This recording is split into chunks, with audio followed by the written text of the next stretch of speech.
بسم الله الرحمن الرحيم الحمد لله رب العالمين وأفضل الصلاة وأتم التسليم على سيدنا وحبيبنا ومولانا المبعوث رحمة للعالمين سيدنا محمد وعلى آله وأصحابه أجمعين. Assalamu alaikum everyone to the first lesson of Tadrib al-Salik, which is the first intermediate level text that we'll be reading in Malik Fiqh. Some of you who may have attended al-Akhdari with me a few months ago, earlier this year, you would have seen the class in which we talked about the different texts, their levels, uh, the importance of the different texts, and how they connect with one another. We're going to talk about Tadrib al-Salik and its importance for those who might not have been here and for those who are watching who might not have watched al-Akhdari.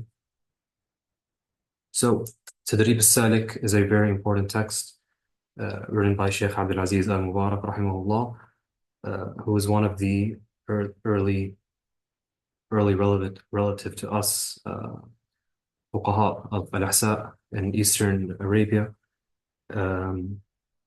It's a very important text that is still studied all around al-Ahsa today, by Maliki students at least.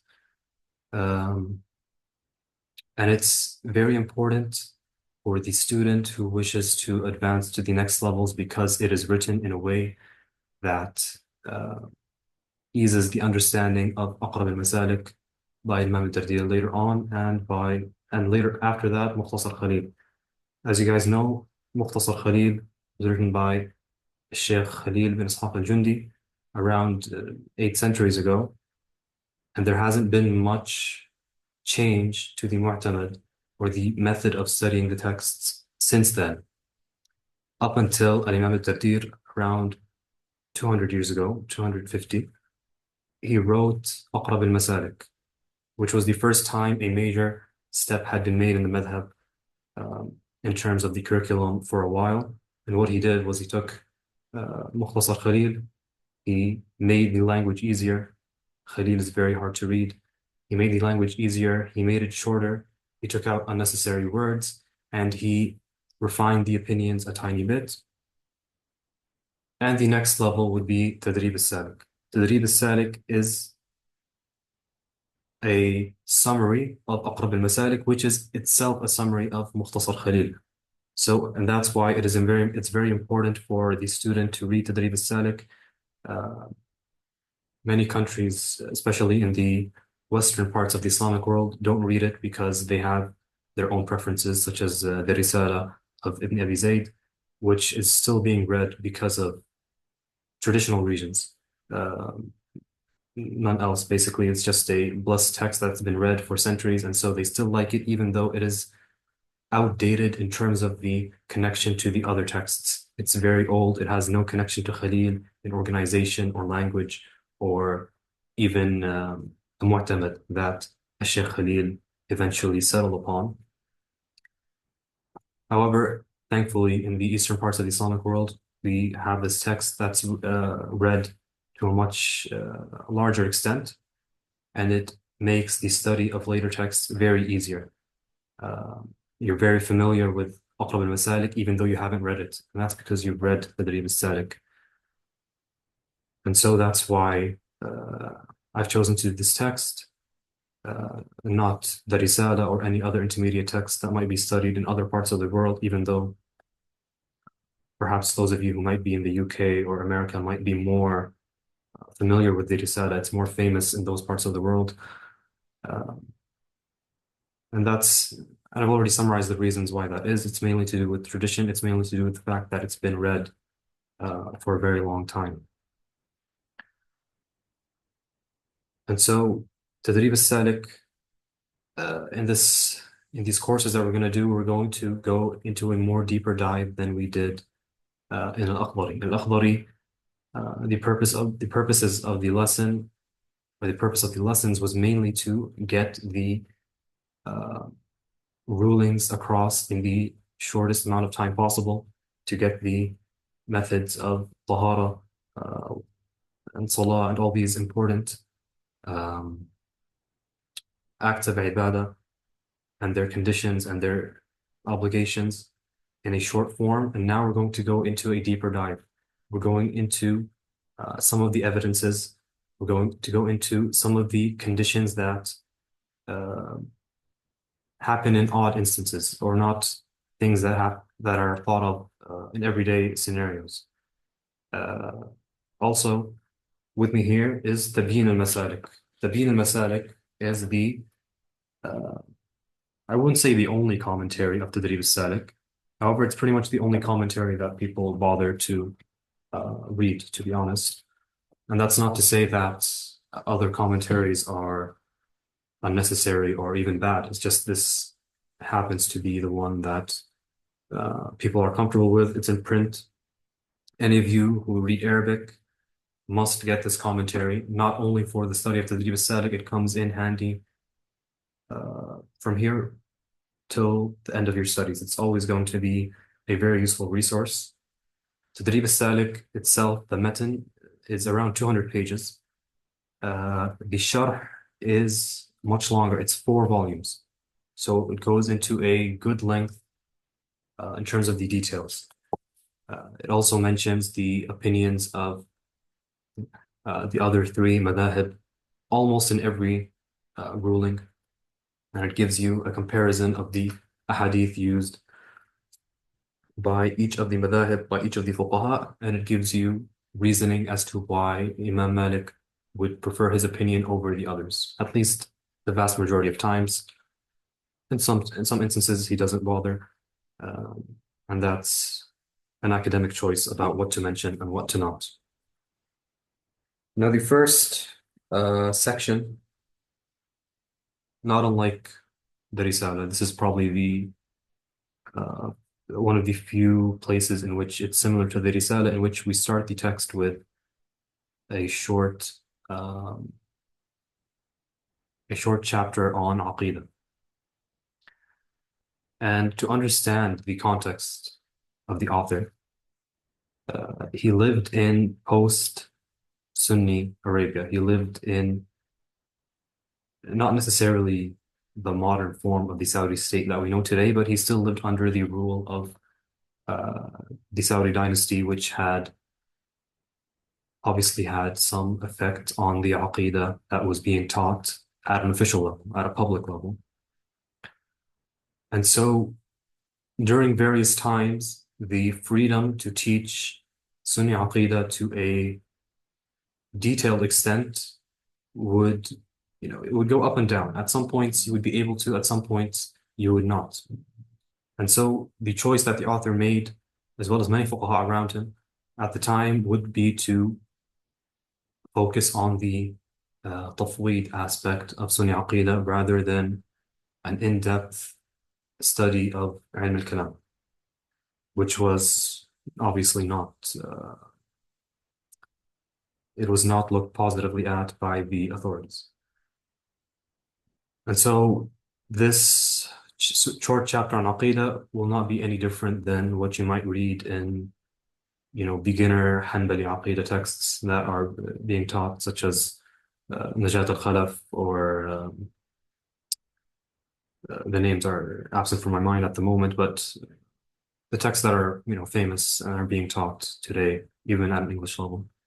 And so most of you will be familiar with the Aqidah at the level that's being taught here.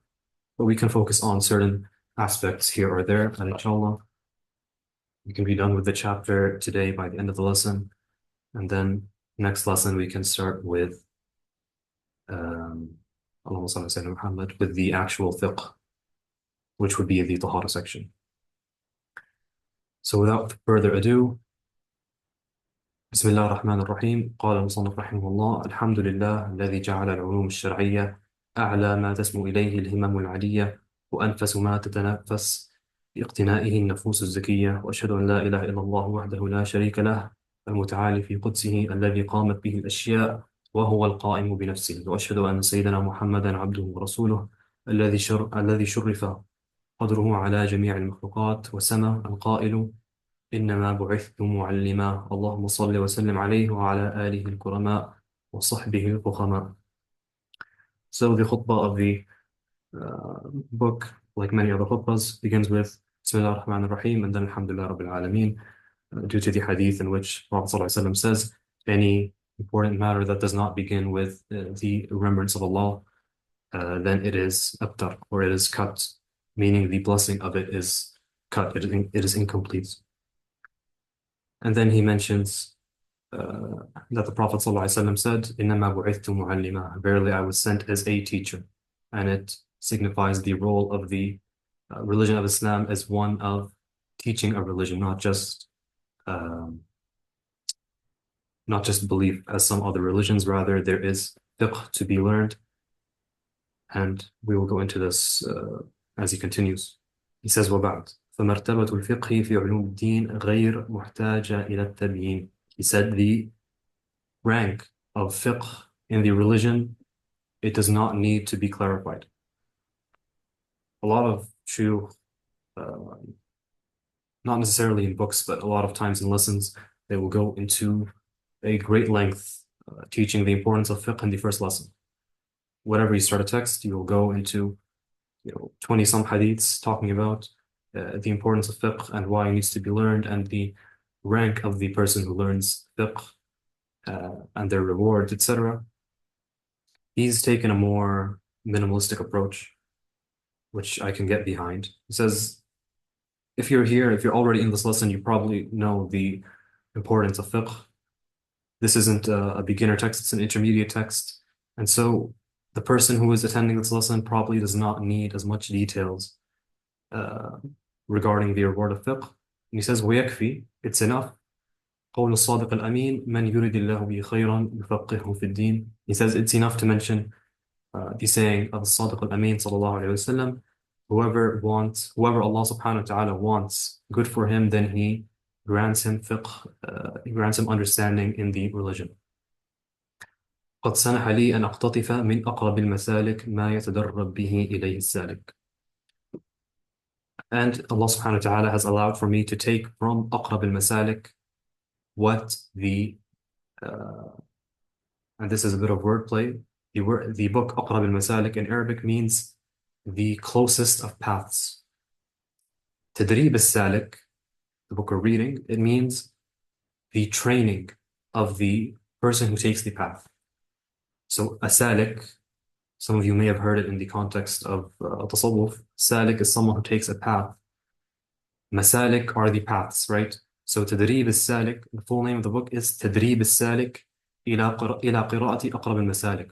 It's Tadrib al-Salik, training the salik, the path taker, to taking the closest of paths. And he says, Allah subhanahu wa ta'ala has allowed me to take from أقرب المسالك what the salik can train with. مقتصرا عما يتعلق بالأقضية والشهادات والحدود وبعض ما يقل وقوعه في هذا الزمن. So he says, I've summarized or shortened some of the chapters, such as الأقضية, legal proceedings, shahadat and hudud, witnessing and punishments, and other things that are not very frequent in our time, such as jihad and mukataba. That's not saying there is no book of jihad, it's saying that he doesn't go into grave detail because by this point, again, this is not a very old book. By this point, jihad had pretty much begun to die out. And that's not to say that these students should not learn jihad, but as an intermediate text, it is not what he's focusing most of his efforts on. He says you can go to the other texts. Aqrab al-Masalik has plenty on it. Mukhtasar Khalil has plenty on it. He's writing this for a purpose, which is to train the fiqh student to what is necessary, and he doesn't see it as necessary during his time because these things almost no longer applied, except for very, very rare instances. وأشياء ينتبه لها ذوي الفطن. There's also some things that he did not mention here in the book that the smart people they'll pay attention to. But they're all along the same theme, things that, they don't have a need anymore in this time, or they're very rare, or even sometimes they don't occur in his area, but they could occur in some place else in the world, but his focus is on the places around him. وقد استحسنت التصدير بمقدمة في العقيدة كافية للمبتدئين مفيدة. It says, and I've seen it as good to start the introduction with a short section of Aqidah, as we mentioned. It is enough for the beginners and it is beneficial. فأقول, and so he says, I say, مستمنا من الملك الجليل التوفيق للإخلاص وقصد السبيل وهو حسبي ونعم الوكيل. So he asks Allah for support and for sincerity in his work. مقدمة في ذكر العقيدة. He starts with ما يجب في حق الله. What is obligatory in Allah's sake, or what is obligatory for us to believe for Allah subhanahu wa ta'ala. أول واجب على المكلف أن يعلم أن لا إله إلا الله.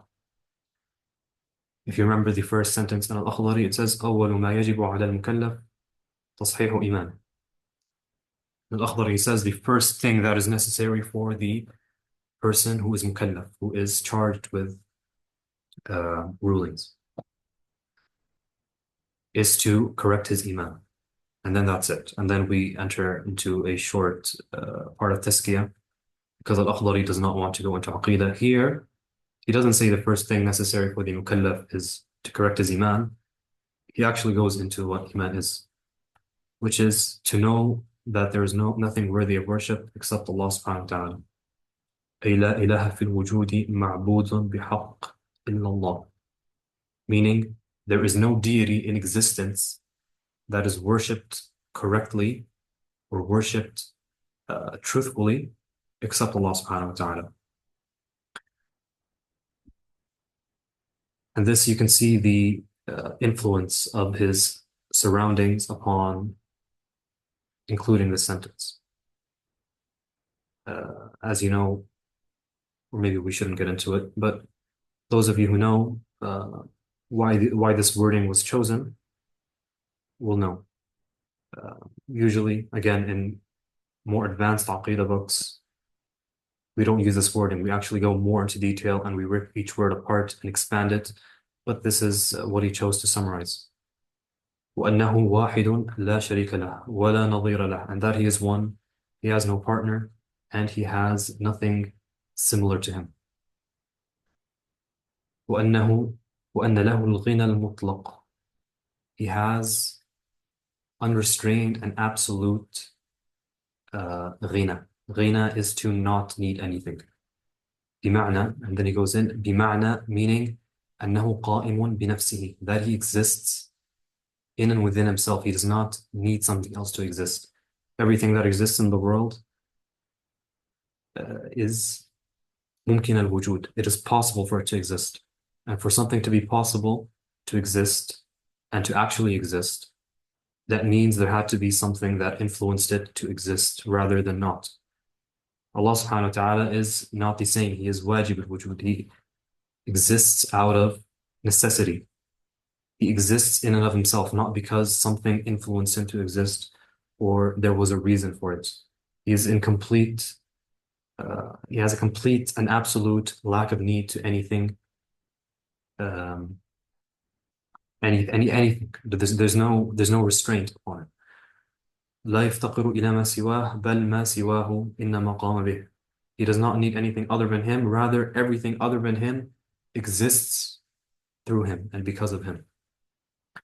وأنه مخالف لما عداه. And that he is different from anything other than him. Absolutely. And unrestrained. بمعنى أنه لا يشبهه شيء من خلقه. Meaning that there is nothing from the creation that is similar to him. And obviously, what this entails is that there is nothing from his attributes that is similar to his attributes. وأنه قديم لا أولية لقدمه. That he is قديم in the Arabic language means old. But they're not saying Allah subhanahu wa ta'ala is old. When the mutakallimin use qadim, it means that he is before time. He is always existent. Not even eternal. I don't like to use the word eternal because eternal could be something that began to exist but will go on forever. Rather, qadim is pre-eternal. It always existed and always will exist. لا أولية لقدمه. There is no beginning to his eternity. وأنه باقي لا انتهاء لأبديته. And that he is باقي. He will always remain and there is no end to his immortality and his ever existence. وأنه حي وله حياة. It is a common accusation by certain groups that the Asha'ira, the Maturidiyya, and the Hanabila, and whoever agrees with them from Ahl Sunnah, only affirm 7 attributes for Allah subhanahu wa ta'ala, and this is complete bogus. There are 7 attributes that are very frequently mentioned, and they are the following, as he lists them out. إنه حي, that he is alive. إنه مريد, that he is willing and he has a will. وأنه قادر, and that he is able. وأنه عالم, and that he is knowledgeable. وأنه سميع بصير متكلم, that he is all hearing, all seeing, and speaks.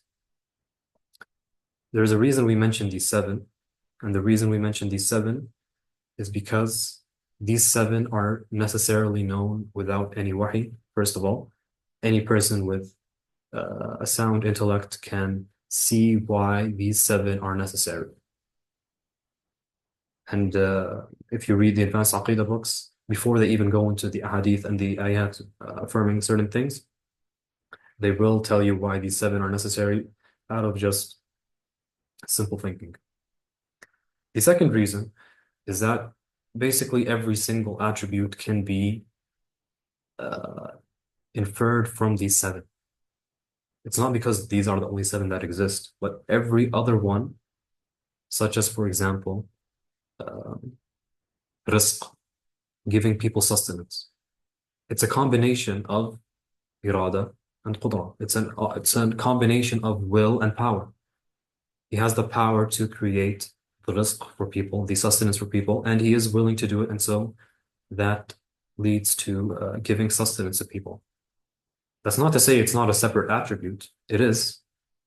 But again, these 7, once you know these 7, everything else falls into place out of necessity, out of logical necessity. You will know that all the other attributes exist.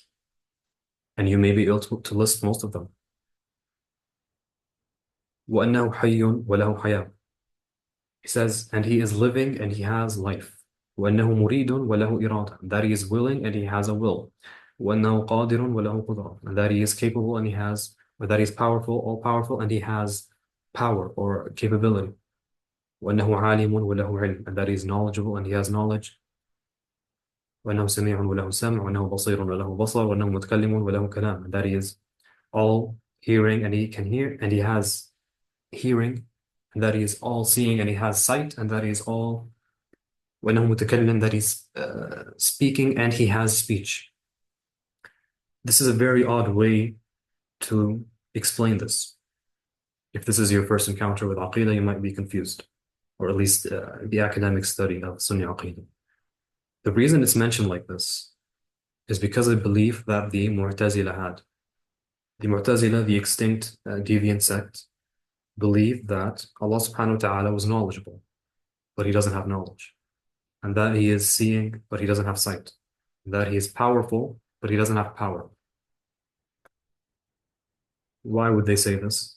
The reason they talked about such things, which is obviously incorrect, and you can see how someone knowledgeable without knowledge is not exactly knowledgeable. And based upon this, some of the mutakallimin differed upon whether to make takfir, whether to excommunicate the Mu'tazila or not, based on this saying. But they said that if Allah is knowledgeable and He has knowledge, then the knowledge is eternal with Allah subhanahu wa ta'ala, and that is shirk. And the mutakallimin obviously ripped apart this nonsense. And thankfully, nobody holds this belief anymore from any sect. But this is why all Sunni books will mention these attributes in this way. All Sunni Aqidah books, the reason Aqidah books even exist is to refute the deviant sects. When a deviant sect comes up with a bid'ah in Aqidah, The Sunnis before this will have never heard of this. The Prophet ﷺ and the Sahaba will not respond to bid'ahs because everyone has knowledge of Aqidah.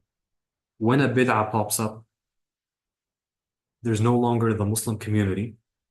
Now there is the Muslim community upon the Sunnah, and then there's someone who's not. And so Sunnis would write or talk about a refutation to this new bid'ah. And when then another bid'ah comes on, Sunnis will add something onto this. Sunni Aqidah is special in that for the longest time, it was not defined as an independent Aqidah. The Mu'tazila, when they left, the Sunnah community, they became a new thing and they defined themselves. They say, we are the Mu'tazila and we believe, XYZ.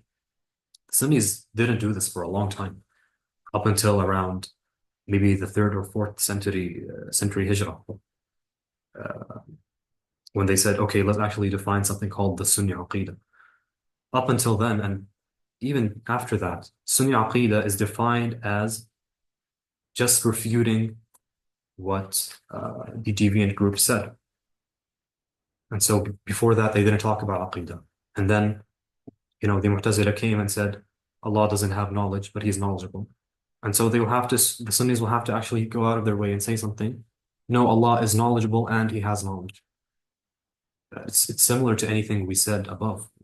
When we say Allah subhanahu wa ta'ala is different from anything other than Him, people before that, they never talked about this. Obviously, they would mention it in the tafsir of the verses or the ahadith that are relevant, but they never went out of their way to say, this is our aqidah, because everyone believed it.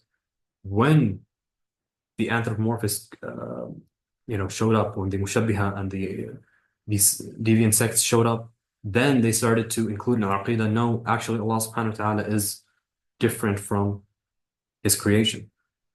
So all points of Sunni aqidah are only there for mentioning their differences with the deviant sects. And an interesting thing, maybe not here in the aqidah of this section of this book, but if you read the Tahawiyya, if you read these longer old books, you will find certain things in fiqh that are mentioned in the books, such as, for example, wiping on the khuffayn, wiping on the leather socks for wudu, such as not going against the Muslim ruler. These are matters of fiqh. Why are they mentioned in the books? The reason is because certain deviant groups were known for rejecting this. So groups such as the Shia and the Khawarij, they didn't wipe on the khuffayn, or they went against the Muslim rulers without a valid reason. And so they differed from the entire Sunnah Muslim community based on this. And as we said, Sunni creed was written and was created to define the opposite of the bid'ah that just popped up. And so when an entire deviant group in Aqidah has a certain fiqh opinion that goes against everyone else, they would mention it in their own Aqidahs. That's why the Tahawiyya will tell you to, wipe on leather socks, even though it has nothing to do with Aqidah. It's just to say that if you want to be a Sunni, this is who we are. We differ from the deviant groups based on this, this, and this. Most of it is Aqidah, but okay, there's this opinion in fiqh. Everyone in Ahl Sunnah agrees upon this. So that comes with the package. And so that's something to keep in mind when reading this and reading other books of Aqidah. And inshallah, everyone here will go on to read many books of Aqidah, whatever path within Ahl Sunnah they would take. And all of that is filled with benefit, all of it is filled with good. And inshallah ta'ala, we will stop here. I did take longer than I thought I would. So we won't finish Aqidah in the first lesson, but that's good because we have more to talk about, more time to dive into detail with the things that we will come to discuss in the Aqidah section. I'll pause for just half a minute to see if anyone has questions.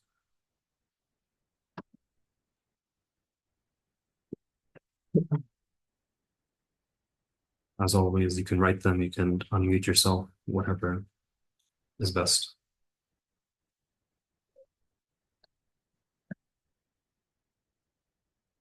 Is this the only lesson for the week? Based on my current schedule, I can only offer once a week, but inshallah, soon we might add more. Sheikh, I had a question real quick. Real quick. Uh, what was the seventh attribute that you said you can't cut off? They're all here. I can mention them in the group chat and we can talk about it, inshallah. Okay, tomorrow, because I'm on my phone, so I can't really see properly. I understand. Okay. All right, appreciate it. We'll see you all, inshallah ta'ala, next week. جزاكم الله خيرا وصلى الله على سيدنا محمد وعلى آله وصحبه أجمعين.